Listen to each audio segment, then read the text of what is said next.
आप सभी को मेरी तरफ से जय माता दी। आज का जो मैं प्रश्न लेके आया हूं वो बहुत ही विवादित प्रश्न है।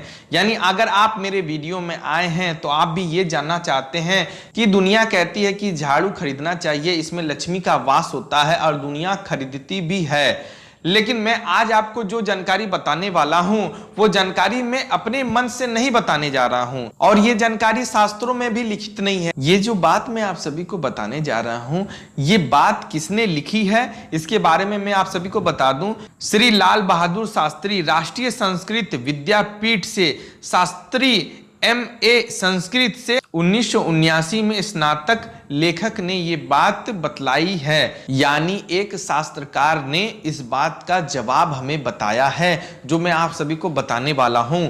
तो इस वीडियो में अगर आप आ चुके हैं तो जानकारी पूरी लेने के बाद ही आप कोई कमेंट करिएगा, चाहे कोई फैसला करिएगा। मैं ये नहीं कहता हूं कि झाड़ू लेना गलत है, लेकिन जो बात मेरे सामने आई है जब मैंने उसे पढ़ा तो इस बारे में मुझे वीडियो बनाना अत्यंत आवश्यक लगा है। तो इस वीडियो को सुनकर ही जाएं ताकि आपके मन में शंका ना रह जाए। तो बिल्कुल ध्यानपूर्वक सुनिएगा।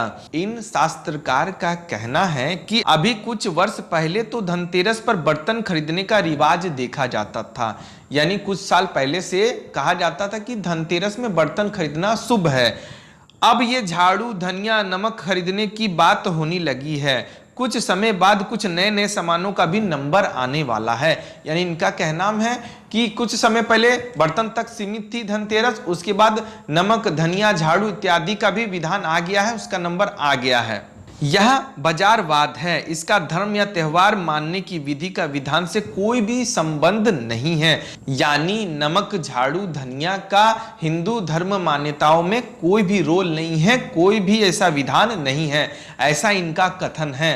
आगे बढ़ते हैं। हिंदुओं में भेड़ चाल का चलन कुछ ज्यादा ही है। जैसा होता देखते हैं, बिना उसकी जानकारी में उसी चीज को करने में लग जाते हैं। अंधविश्वास की इससे बड़ी भूमिका है। नमक, धनिया और झाड़ू दैनिक प्रयोग में आने वाले पदार्थ है। धनतेरस के लिए इसका इंतजार किस लिए? यानी इनका कथन है कि धनिया, नमक और झाड़ू तो दैनिक प्रयोग में आते हैं, यानी हम लोग अपने घर में उसका प्रयोग रोज करते हैं, तो इसके लिए धनतेरस के इंतजार लोग क्यों करते हैं? वो तो साल भर आपके घर होती है, हर महीने में जानता हूं कि सबके घर में झाड़ू आती है। ऐसा तो नहीं होता है ना कि केवल धनतेरस के दिन में ही केवल झाड़ू खरीदते हैं लोग, और चाहे धनिया केवल धनतेरस के दिन में खरीदा जाता है, चाहे नमक धनतेरस के दिन में खरीदा जाता है। यही इनका कथन है कि ये रोजमर्रा की चीजें हैं, तो इसके लिए धनतेरस के इंतजार क्यों करें। और भी बातें लिखित आई हैं, उसे भी आप ध्यानपूर्वक सुनिए, उसके बाद आप फैसला कर सकते हैं क्या उचित है और क्या नहीं है। धनिया, झाड़ू और नमक खरीदना कोई शास्त्रीय विधान नहीं है। यानी धनिया, झाड़ू, नमक खरीदना कोई शास्त्रीय विधान नहीं है, शास्त्रों में ये बात नहीं लिखित है। समाज में कुछ मूठ प्रकार के स्त्री और पुरुष होते हैं जो इस तरह के बिना किसी आधार के काम को शुरू कर देते हैं।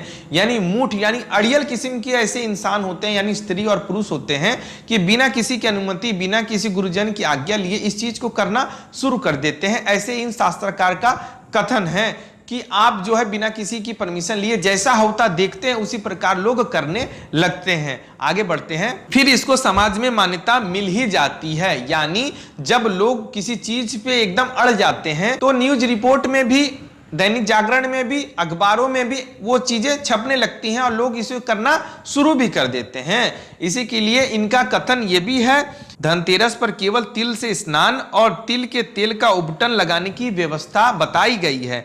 दीपावली वाले दिन पुरानी झाड़ू घर से बाहर फेंकने की व्यवस्था है, दरिद्रता भगाने हेतु, ना कि नमक, झाड़ू, धनिया खरीदना। यानी इनका कथन है कि धनतेरस के दिन पुरानी झाड़ू को, यानी जो इतने दिन से गंदगी को बाहर निकाल रहा है, उस झाड़ू को बाहर निकालना है, ना कि नमक, धनिया, झाड़ू खरीदना है। इनका ऐसा कथन है क्योंकि ये जो चीजें जो खरीदी जा रही है धनतेरस के दिन, ये तो हर महीना हर परिवार में खरीदे जाने वाली चीजें हैं। तो इनका कथन कहीं ना कहीं पूरा गलत तो नहीं बोला जा सकता है, लेकिन जिस प्रकार मत्स्य पुराण में बताया गया है कि झाड़ू में लक्ष्मी का वास माना जाता है, तो माना जाता वो बात अलग हो जाती है, लेकिन इनका भी कथन कहीं ना कहीं सही तो लगता है कि अगर धन की देवी लक्ष्मी अगर झाड़ू में वास करती हैं तो वो झाड़ू तो हर महीने सभी के घर में आते हैं, तो फिर दीपावली चाहे धनतेरस के इंतजार लोग क्यों करते हैं, उसी दिन क्यों खरीदते हैं? वो तो हर महीने खरीदने वाला रिवाज है।